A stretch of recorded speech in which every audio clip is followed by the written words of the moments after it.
senyor Ballori, senyora Barba, segur que les seves intervencions necessàriament haurem de rellegir-les perquè són plenes de molt de contingut, però en tot cas el fil de la seva intervenció ara és el torn dels grups parlamentaris i comencem pel grup parlamentari de Ciutadans i té la paraula la diputada senyora Sònia Sierra. Moltes gràcies, senyor president. Moltes gràcies als dos ponents per haver vingut. I també els volia agrair que ens haguessin enviat la informació abans per mail, perquè això ens ha permès venir amb la feina una miqueta més reposada, a part de la informació nova que ens han donat avui. Jo crec que el simple fet d'haver posat sobre la taula el debat de l'educació ja és un èxit per totes les persones que ens interessa aquest món. Que es parli d'educació ja és una bona notícia, que això obri portades de diaris i que es dediquin 30 minuts a TV3, això ja, diguem-ne que només per això ja gairebé valdria la pena, perquè fa molt de temps que no teníem, jo crec, un debat pedagògic que anés més enllà de si pública o concertada, si educació diferenciada o educació no diferenciada. Llavors està molt bé que a més aquest debat ha arribat, i em consta perquè he parlat amb diferents persones, del que podem ser aquí els parlamentaris i el que poden ser els professionals de l'educació. Hi ha persones que no estan al món de l'educació i que els ha arribat el debat i que els engresca el debat. Jo penso que això ja és un èxit i els volia felicitar.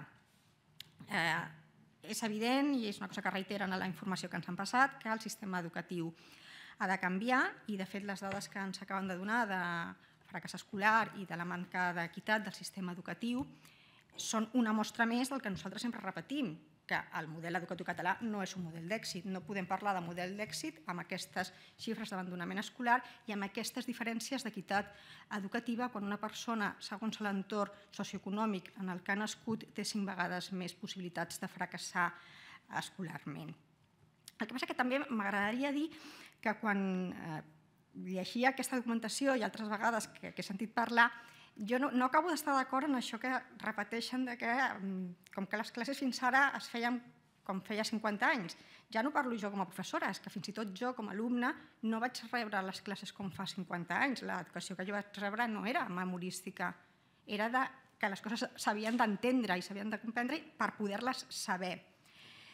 Altra cosa que diuen que sí que estem d'acord és que, i que és un desastre, que des de 1972 tenim 7 lleis educatives, cosa que no passa als països del nostre entorn i que no és una notícia positiva. Ara, finalment, tenim un pacte nacional per l'educació, que era una de les propostes estrella del nostre programa i de les nostres exigències d'investidura, tant primer amb el PSOE com després amb el PP, que és la investidura que es va arribar finalment a produir, i que aquest pacte nacional per l'educació evidentment ha de ser de consens perquè no tinguem un altre cop una reforma educativa d'aquí, no sé, 7 anys. Després, l'altra cosa és que, i segurament no és així, i ha quedat una mica més matitzat, sobretot amb la intervenció de la senyora Barba, de vegades dona la sensació que presenten una dicotomia entre coneixement i competències. Però no, és que està molt bé tenir coneixements per poder-lo aplicar per competències. Ja dic, amb la intervenció de la senyora Barba, això crec que ha quedat més clar, però si llegim només la informació que ens ha passat, quedava una mica, vale, molt bé, les competències, però prèviament hem de tenir uns coneixements que puguem aplicar. I jo, evidentment, i insisteixo, és que jo ja de petita jo no vaig tenir ja una educació memorística, però tampoc passa res si s'han de memoritzar coses. Exercitar la memòria és una eina fantàstica, també. També compartim algunes de les idees, sobretot pel que fa a la carrera docent i a l'autonomia de centre. En el cas de primària encara, però en el cas de secundària hem de recordar que ara hi ha un màster, però una persona que acaba donant classes secundàries és un llicenciat en biologia, en matemàtiques, en filologia, que ha donat classes de literatura del segle XIX o de sintaxis TREF i no ha fet què s'ha de fer per ensenyar bé. Llavors això és evident que s'ha de canviar. Després, tant a la seva intervenció com a la documentació, citen sovint la UNESCO, i una cosa que m'ha cridat l'atenció és que citin molt la UNESCO, però no la citin per una cosa que per nosaltres és molt important, que és el tema de la llengua. Segons la UNESCO, hi ha més de 1.000 estudis que demostren la importància de la llengua materna i vostès han citat a la senyora Irina Bokova.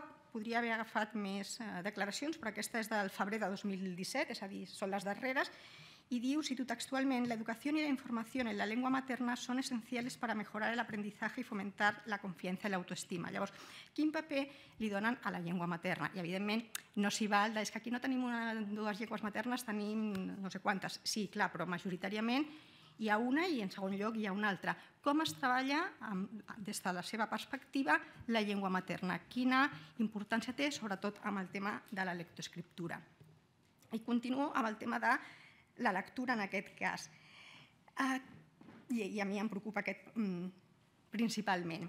Com es treballa ja no la lectura, sinó el gust per la lectura, perquè és evident que no és una activitat grupal, ha de ser una activitat, en aquest sentit, silenciosa i individual.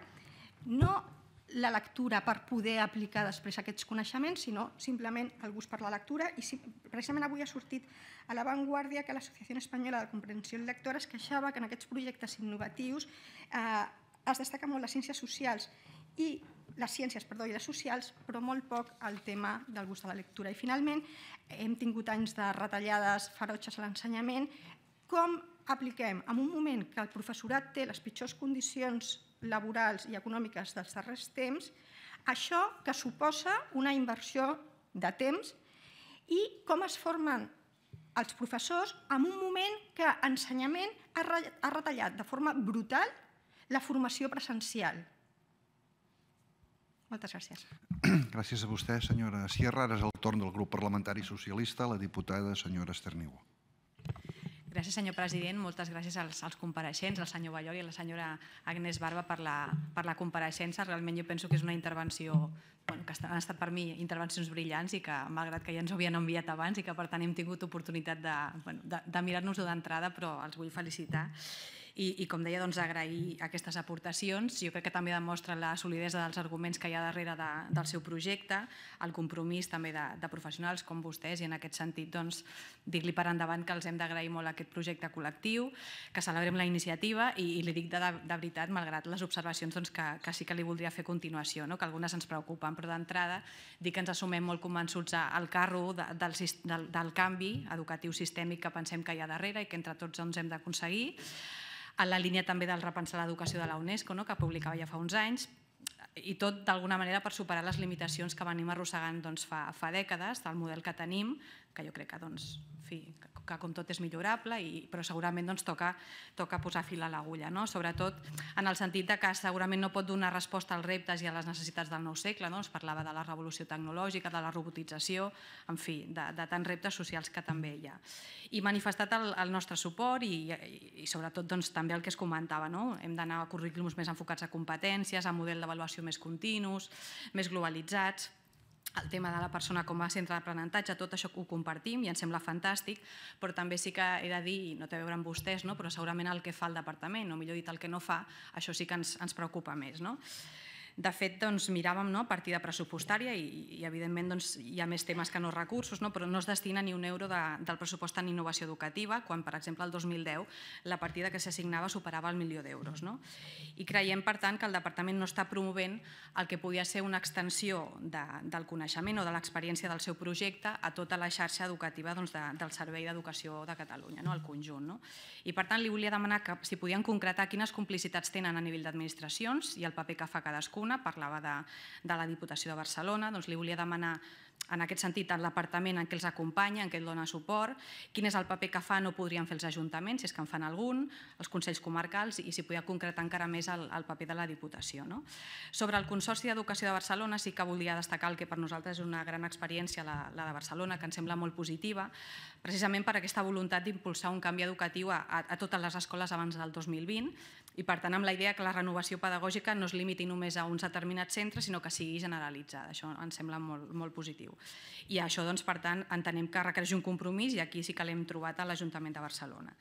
I aprofitant que avui em sembla que es tanca el període de preinscripció, sí que comentar-li, les últimes setmanes jo crec que com a moltes mares d'aquest país he anat a visitar molts centres, moltes jornades de portes obertes, i m'he trobat centres que comencen a formar part d'aquest projecte, amb mestres hipermotivats, amb directors, evidentment, també, amb moltes ganes de fer canvis i millores, però en alguns casos, dic en alguns, realment no els acompanyaven ni l'entorn ni les instal·lacions, és a dir, estaven ara parlo d'experiència pròpia que he visitat, centres molt deteriorats, que s'havien d'alguna manera quedat enrere i que ara hi ha una nova direcció o uns nous professors molt motivats i que jo crec que en això és molt positiu. Però amb això el que vull dir és que em sembla molt bé l'esforç, el sacseig que això pot suposar per molts centres, però evidentment pensem que no n'hi ha prou. I penso que segurament hauria de venir acompanyat d'altres recursos, d'altres eines que s'hauria de dotar en aquests centres, als professors, als directors, a la direcció que hi ha davant, perquè això seria el que faria realment transformar el model educatiu cap a millor. I per tant, la idea seria avançar i estendre aquesta xarxa d'escoles compromeses amb direccions i mestres molt motivats que treballen per un canvi educatiu i que tenen cua d'alumnes per entrar, però estendre-la a tot el conjunt, perquè per nosaltres aquesta seria la garantia d'equitat dels centres, perquè ens preocupa que la innovació pugui generar noves desigualtats entre centres, ja no només entre públics i concertats, sinó també entre centres públics, i per tant que no ens trobem amb una triple xarxa. Pensem que la innovació, el canvi educatiu, ha de ser el motor precisament per l'equitat. I per tant diré que no es tracta de fer-ho tot per innovar, és a dir, que la innovació no sigui en si l'objectiu, sinó que sigui el mitjà per aconseguir aquest canvi educatiu transformador en clau d'equitat, de cohesió, d'excel·lència, etc. I per tant, si ara creguéssim en el rei, si li poguéssim preguntar quines 3 coses podria demanar a l'administració per reforçar el seu projecte, per estendre els beneficis o per dotar-lo de continuïtat. Quines 3 coses pensa que podrien afavorir aquesta transformació educativa generalitzada i necessària de què parlaven? És un tema de recursos, és un tema de legislació, és un tema d'estratègia de país, té a veure amb la coordinació, amb una determinada cultura de l'aprenentatge o és el professorat el que seria la clau? I per tant, quines modificacions legislatives podríem promoure des d'aquest Parlament per afavorir aquest canvi o per remoure'n els obstacles? Ja acabo, molt breu. Senzillament, si esperen vostès del Departament un pla d'impuls, un acompanyament per aconseguir aquest canvi, i a banda d'això dir-li també que al marge, com ja saben, que al marge del projecte d'Escola Nova 21, que recolzem amb tot el respecte, també hi ha molts centres, moltes altres direccions i projectes que fa anys que hi treballaven sense aquesta etiqueta i que no menys tenim, al contrari. Però com a Escola Nova 21 sí que els volia demanar quins objectius a curt, mig i llarg termini es proposen, quins resultats desitjats creuen que ja es comencen a veure i si hi ha algun efecte no desitjat que podria estar-se produint i que voldrien replantejar. I en aquest sentit, finalment, pel tema dels mestres, en algun moment a la seva intervenció demanaven parlar dels mestres. I què demanen els mestres sumar-se a aquest projecte? És un tema d'hores, de motivació, de posar-hi ganes, de voluntarisme, per tant. Creuen que és necessària una major formació específica, una formació contínua del professorat, cal reforçar també la formació inicial. I finalment, ja per acabar, simplement quina acollida troben en els centres, en les famílies, i si ens pogués apuntar, al marge dels que ha dit, alguns elements de millora, perquè parlava de donar la continuïtat de l'educació obligatòria, de la primària secundària, de l'autonomia de centres, en aquest sentit, algunes píndoles que poguéssim aplicar. Moltes gràcies. Gràcies a vostè, senyora Niubó. Ara és el torn del grup parlamentari de Catalunya Sí que es pot i la diputada senyora Jèssica Albiach té la paraula. Gràcies, president, i moltes gràcies als compareixents per vindre, per la feina que fan i també per obrir focus i plantejar un debat que és de model i que jo crec que és molt necessari. Estem veient que el sistema té greus mancances. Jo crec que n'hi ha molt bona feina per part de determinats centres i d'una bona part del professorat, però jo crec que el sistema com a tal no està funcionant, ja no funciona. Crec que n'hi ha greus deficiències en cohesió, en segregació, en que l'educació sigui l'ascensor social, en una adquisició real de coneixements, perquè ja estem veient com aprovar un examen no vol dir que als 5 anys o als 10 anys te'l tornen a plantejar i segurament no l'aprovaríem ni els que estem ací i, per tant, estem fallant fins i tot en eines per la vida. I davant d'això jo crec que el model que ens plantegen és molt interessant, però també és cert que hi ha determinats dubtes i n'hi ha algunes reticències que jo crec que seria bo que es pogueren resoldre i ara tenim l'oportunitat. A mi m'agradaria saber quan començaríem a tindre resultats d'aquest nou canvi de model, perquè segons el llibre del Melgarejo, el de Gràcies Finlàndia, van passar 20 anys fins que vam veure realment l'èxit del model finlandès. No sé si haurem d'esperar tant o a curt termini podrem, com a mínim a mig termini, podrem començar a veure resultats en l'impacte d'aquest canvi.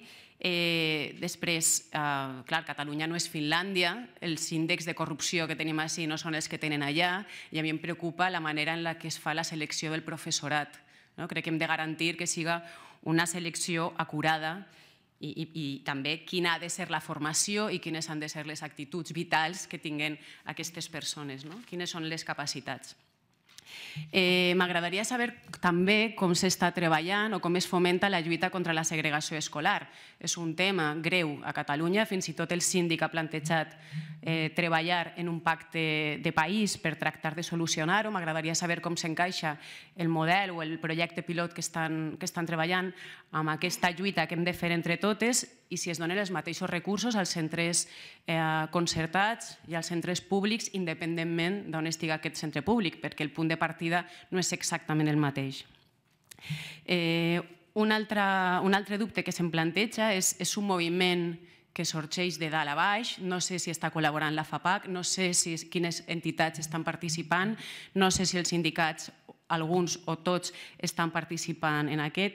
N'hi ha certes crítiques que és un projecte que està despolititzat i que el que fa són infants que s'adapten a la societat en lloc de transformar-la. Pel que heu dit, a mi no m'ho sembla, però sí que m'agradaria que ho poguéreu explicar i desenvolupar una mica més. També m'agradaria saber com encaixem aquest model que esteu plantejant amb la jornada completa, és a dir, una cosa és el sistema educatiu, després tenim el subsistema escolar, el subsistema sociocultural i el familiar. Per tant, tenim clar que l'escola no és un bolet aïllat, sinó que ha d'anar tota la societat en el seu conjunt, si també estaria bé parlar amb altres departaments per veure, perquè al final l'educació és un tema de país i no és només un tema d'un departament. Altres preguntes que tinc. Quin encaix té l'escola nova amb l'Ares demà, si és que té alguna, i amb els debats extraordinaris sobre l'educació pública catalana que estan desenvolupant més de 30 entitats i que s'està plantejant com a alternativa de l'Ares demà. Si n'hi ha algun paper més pensat pels municipis, sabem que les escoles a Finlàndia són de titularitat municipal, així està tot més centralitzat per part del departament i per part del Ministeri. Heu parlat de les xarxes pel canvi, no sé si seria bo plantejar algun altre paper pels municipis a l'hora de la gestió de l'escola. Del 0 a 3 anys tenim clar, i cada vegada més estudis demostren, la importància d'aquesta etapa educativa per al desenvolupament cognitiu, principalment dels infants que pertanyen a famílies amb menys capital sociocultural. No sé si teniu alguna cosa pensada i si s'està treballant. I ja està, jo acabaria només dient que per passar de l'escola transmissora i d'instrucció, que jo crec que estem molt d'acord, a una escola que siga transformadora i que a més siga una comunitat d'aprenentatge, necessitem un finançament adequat per la formació del professorat, per tindre més recursos, per reduir les ràtios, per anar innovant en noves tecnologies, però crec que també es necessita una consciència social. Hem de passar del control a la confiança, crec que això necessita moltíssima pedagogia, és a dir, crec que no ens podem limitar a un projecte pilot, sinó crec que ha de ser una cosa que s'ha d'estendre i ha de ser un debat ampli i de país, i jo crec que hem de tindre clar que la innovació no passa per introduir noves tecnologies, això em sembla que així ho tenim totes clar, sinó que passa per fomentar una capacitat d'adaptació, ja que no sabem quines necessitats tindrem dins de 10 o de 20 anys. I aquestes noves capacitats no m'estic referint només a capacitats per adequar-nos a determinats perfils professionals, sinó per a quins valors i quines aptituds vitals fomentem perquè els nostres infants siguin adults feliços. Moltes gràcies. Gràcies, senyora Albiach. Ara és el torn del grup parlamentari del Partit Popular de Catalunya i el seu portaveu, el senyor Fernando Sánchez. Moltes gràcies, president, i moltes gràcies també a les persones del senyor Ballor i la senyora Barba que ens han explicat. I també moltes gràcies per la seva feina, pel seu treball, per la seva reflexió, per la seva difusió de la pedagogia, del seu compromís, d'aquesta forma tan creativa i tan novedosa de veure la pedagogia. Jo crec que vostès tenen tota la raó quan diuen que l'educació no pot quedar-se en el món del passat, ancorada, lligada a models antics. Com vostès han dit bé, la societat avança i l'escola, per tant, no pot quedar-se en el segle XIX. I també compartim completament allò que vostès han dit, que l'educació té com a objectiu l'educació, la formació integral.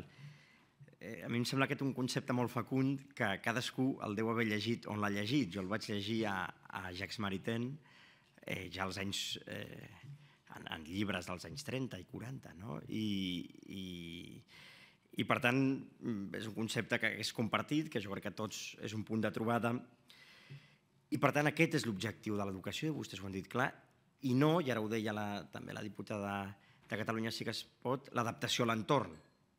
És a dir, clar, perquè al final, per exemple, estudiar grec no ens serveix per res. Per res, però per això és tan interessant educativament. O pot ser tan interessant, no per tothom, però per algunes persones. I contribueix al desenvolupament humà integral, encara que no tingui cap utilitat social. I fins i tot la memòria també és una facultat humana. I per tant, prescindir completament de la memòria i dir que la memòria ja no serveix, escolti'm, el desenvolupament humà integral és de totes les facultats de la persona.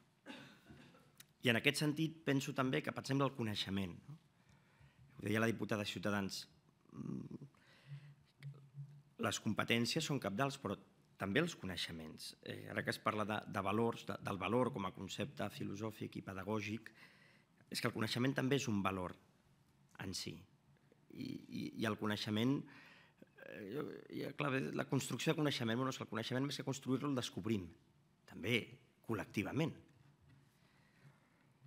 I per això també necessitem un mestre que ens ajudi a descobrir-lo, com una vetlladora, com deia Sòcrates, en la seva visió, que la seva pot ser una visió molt socràtica de l'educació, però també pot ser una visió, depèn de com s'enfoqui, o molt socràtica o absolutament constructivista, en el sentit de, no, aquí anem a crear coneixement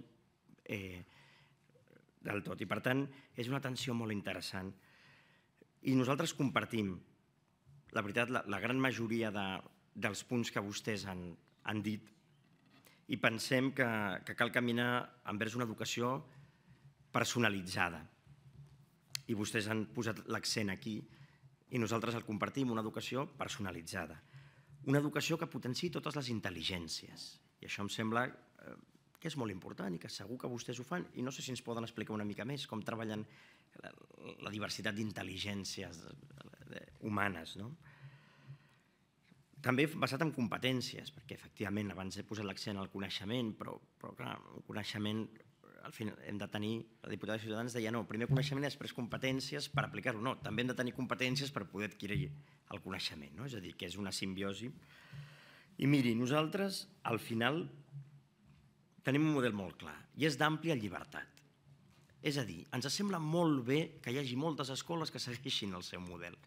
Molt bé, no pensem que totes les escoles hagin de seguir el seu model. Vull dir, som partidaris que hi hagi una gran diversitat de models, perquè estem en un moment de cruïlla històrica, també en l'educació no hi ha... És a dir, al final l'educació és una disciplina humanística, també, i en les humanitats no hi ha una ciència pura, absoluta i completa. I, per tant, és bo que hi hagi molts projectes, basats, com vostès deien, en evidències, en les dinàmiques d'aprenentatge, però molts projectes. Però, clar, a nosaltres el que ens falta a Catalunya és un pas més. És la llibertat d'elecció real, després de les famílies, per poder triar. I que unes persones que viuen en un altre barri molt lluny o en una altra població puguin anar a una de les seves escoles perquè creuen realment en ella.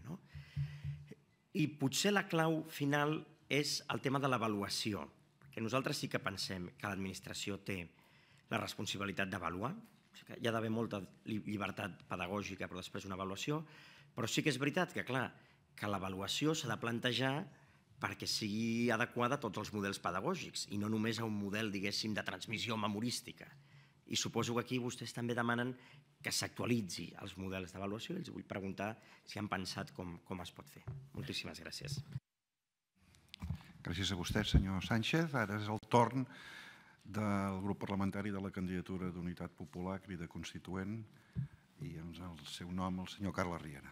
Gràcies, president. Bé, molt bona tarda, senyor Batllori, senyora Barba, i moltes gràcies per la seva compareixença i vagin per endavant les nostres felicitacions a vostès i al seu projecte Escola Nova Segle XXI pel seu compromís ineludible, certament, amb la innovació i amb la qualitat en el nostre sistema educatiu. Dit això, algunes reflexions, algunes inquietuds i, finalment, una pregunta. Efectivament, tal com vostès diuen, estem en moments de canvis accelerats en tots els sentits, de canvis tecnològics i de canvis socials que són, efectivament, tal com vostès han esmentat, de naturalesa disruptiva. I, per tant, necessitem un sistema educatiu, una escola, un sistema d'ensenyament que es pugui adaptar ràpidament als canvis per tal de no quedar depassat per la realitat o fins i tot anticipar-se a aquests canvis i que un dels continguts i les praxis educatives sigui precisament la preparació pel canvi, el desenvolupament de competències pel canvi i la innovació com quelcom a ser integrat pels propis alumnes. Ara recordo, a propòsit del tema que estem parlant, algunes de les reflexions de l'Eudald Carbonell, quan planteja ell, que és d'ideologia socialista, que precisament entén que el procés d'humanització, que no està acabat, que està en canvi continu, ell preveu que s'ha de donar a través d'una socialització de les tecnologies, que aquest serà el nou pas d'humanització que ell creu que facilitarà, si més no és la seva hipòtesi, el progrés cap a una societat socialista o més socialista. Tanmateix, però, el que també sabem i constatem és que el canvi tecnològic també pot ser motiu d'una fractura social i d'una acceleració de les desigualtats socials i de la dualització de la nostra societat. I, per exemple, quan observem els canvis que es produeixen en l'entorn urbà a través d'actuacions com les Smart City, etc., veiem com això, sens dubte, pot oferir oportunitats de millora de qualitat de vida per a una part de la població, millora d'oportunitats, però també, si no se'n fa una gestió igualitària i equitativa en el conjunt de la societat, el que fa és augmentar a una gran velocitat la fractura social i la dualització. En aquest sentit, nosaltres sí que pensem, efectivament, tal com he dit abans, que cal que l'escola es pugui adaptar als canvis, inclús anticipar-s'hi, que òbviament això requereix un procés de transformació contínua a nivell de continguts i metodologies, però a nosaltres el que ens preocupa molt és que aquest procés d'innovació, i tal com vostès també el plantegen, no sigui, no pas volgudament, però sí com a efecte secundari indesitjable o indirectament motiu d'una acceleració de certs tipus de desigualtats i precisament una acceleració de la inequitat, que és el que volem evitar, o un augment de la segregació, que precisament també és un dels objectius que nosaltres ens proposem erradicar. En aquest sentit, seria molt important, i ja anticipo la meva pregunta final, que reflexionéssim com la innovació i el canvi educatiu es pot desenvolupar i gestionar i aplicar de tal manera que no contribueixi a la segregació i a la inequitat, sinó que es pugui generalitzar i universalitzar de forma planificada, de manera que arribi a tothom de manera igualitària i fins i tot no ens trobéssim en que estem, sense voler-ho, dualitzant el propi sistema públic amb centres educatius d'excel·lència molt avançats en la innovació i altres no tant. Per tant, aquest em sembla que és un repte fonamental. Nosaltres pensem que això només es pot fer en el context d'un sistema, com hem dit tantes vegades i no ens cansarem de repetir, en el context d'un sistema d'ensenyament públic, universal, generalitzat i gratuït per a tothom, òbviament amb els recursos necessaris, i que, efectivament, aquest sistema nacional d'educació pública pugui incloure i integrar de manera generalitzada i universal i sense diferències de ritmes ni d'aplicació en tot el territori, en tota la població, aquest procés d'innovació. Pensem que això no es pot fer ni a través d'una dualització del sistema públic, com deia abans, de manera que acabem tenint un sistema públic de diverses qualitats. Això no pot ser i ho hem d'evitar. I a la vegada també hem d'evitar que aquestes experiències d'innovació i de canvi es basin en la heroïcitat excepcional de determinats directors o directores o claustres que en un moment d'especial voluntarisme i motivació tenen la capacitat de tirar endavant un projecte, però en condicions que objectivament no són generalitzables dintre d'uns recursos humans normalitzats en un sistema d'educació pública. I en aquest sentit, per tant, també volem apuntar que creiem que aquests processos d'innovació i de canvi i de qualitat no han de passar de cap manera per una liberalització de l'oferta educativa ni tampoc per una substitució de les plantilles docents per un pretès mercat liberalitzat del treball educatiu.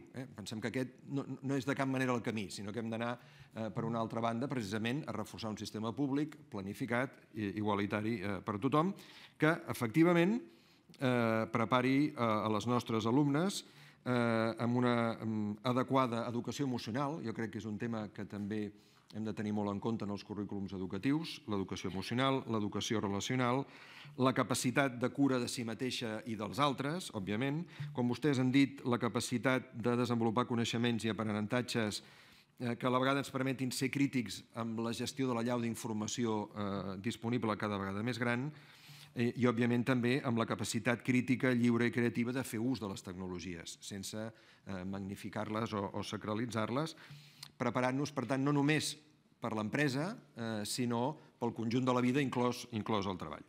En aquest sentit, per tant, i amb això acabo, tornar a reiterar la nostra pregunta. Com podem fer per tal que la innovació i la qualitat siguin generalitzades, que no generin segregació, que no generin dualització i que ens apropin de forma més ràpida que no pas el sistema actual a la igualtat i a l'equitat? Gràcies. Gràcies, senyor Riera. I ara, per finalitzar el torn dels grups parlamentaris, i en nom del grup parlamentari de Junts pel Sí té la paraula el diputat senyor Bernat Soler. Endavant. Moltes gràcies, president. Moltes gràcies, senyor Eduard Ballori, Agnès Barba, per la vostra intervenció. També saludar a la senyora Mercè Massa, gerent del Consorci d'Educació de Barcelona, present avui aquí. I també agrair-los la feina que estan fent, però no només la feina que estan fent, sinó la capacitat d'establir complicitats amb tots els organismes i institucions que formen part d'aquest projecte, que avui dia se sol treballar molt de forma aïllada i establir complicitats és un valor a tenir en compte. Permetin-me iniciar la meva intervenció amb una petita referència personal. Jo fa un any i mig que soc diputat al Parlament de Catalunya i en aquest any i mig he tingut el temps suficient per comprovar alguns cops la feixuga mecànica parlamentària i també per evidenciar que moltes vegades posem més accent en allò que volem tenir per poder fer les coses que en el per què volem fer les coses.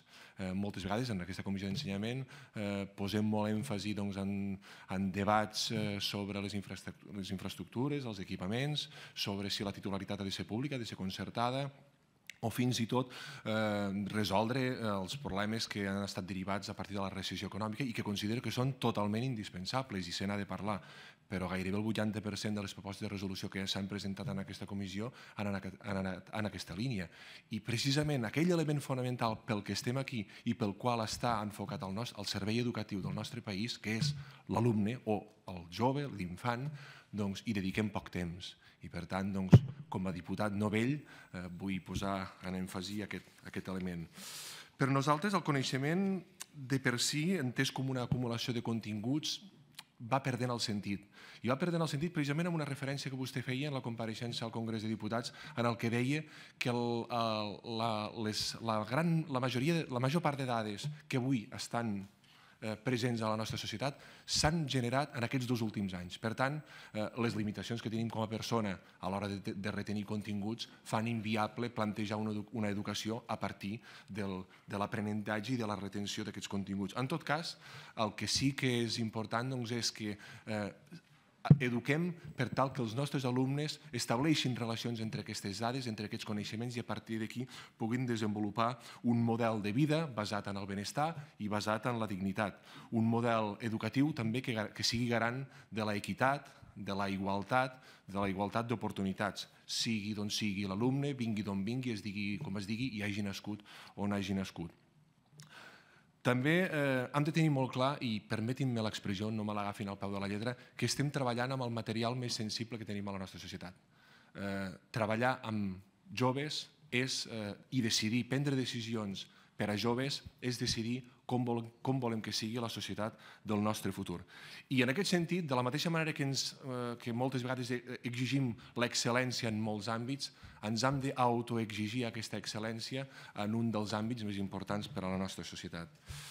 Des del grup parlamentari que represento, en aquest cas, des de Junts pel Sí, valorem molt positivament aquesta feina que s'està fent, aquesta feina que ha estat capaç de presentar el projecte i d'animar 500 centres a formar part d'aquest projecte, però sobretot a 500 centres molt diversos. No entrem en el debat de pública o concertada perquè precisament vostè ho ha dit, un 67 o un 68% dels centres són de titularitat pública i també n'hi ha de concertada. Hi ha centres de primària i centres de secundària, hi ha centres d'alta complexitat i centres d'entorns més afavorits, hi ha centres d'entorns rurals i centres d'entorns urbans i per tant això és un projecte madur, és un projecte que abasta tot l'àmbit social que tenim. Per tant, hem de defugir d'aquests debats que deia abans i sobretot posar l'èmfasi en la persona, en l'alumne. En alguns moments s'ha dit que el sistema educatiu actual, impulsat pel mateix govern de la Generalitat, no permet aquesta flexibilitat per tal que projectes com el que plantegen puguin entrar-hi. Miri, jo vull posar en valor un element indispensable que avui s'està donant en el nostre sistema educatiu, que és aquesta autonomia de centre, aquest projecte propi de cada escola, aquest projecte adaptat a cada realitat geogràfica, social i cultural, i sobretot posar en valor la feina que estan fent els nostres professionals al servei de l'educació. Evidentment, sempre hi haurà casos de centres on el grau de motivació sigui inferior, però no perquè hi hagi una excepció hem de carregar-nos el sistema sense, com moltes vegades passa. Per tant, posar en valor aquests elements que tenim. En tot cas, i parlant de flexibilitat, en el seu moment la Generalitat ja va aprovar una sèrie de decrets curriculars enfocats al desenvolupament de determinades competències. Aquests decrets, com bé saben, han estat impugnats pel govern de l'Estat. Un govern de l'Estat que en aquests moments se sosté en una LOMCE i també ho podem dir, una LOMCE que forma part d'aquestes 7 lleis d'educació des de l'any 1972. L'operació és fàcil, 6 anys i mig per llei d'educació. Per aquest motiu nosaltres, com a grup parlamentari, volem tirar endavant una nova llei d'educació que resolgui els problemes que moltes vegades es plantegen en aquesta mateixa comissió, que permeti tenir la suficient autonomia, la suficient poder de decisió per aglutinar projectes com els que vostès plantegen i, sobretot, entenem que l'educació ha de ser la punta de llança d'una societat justa, garant de l'equitat i de la inclusivitat. Posar en valor el treball cooperatiu, la personalització de l'aprenentatge, la potenciació de les habilitats personals i fomentar la creativitat, perquè tal com molt bé ha dit, en la nostra societat i tal com va avançant l'automatització, necessitem o volem persones que siguin capaces de crear i d'innovar. Finalment, i per acabar, 2 preguntes. Una primera pregunta.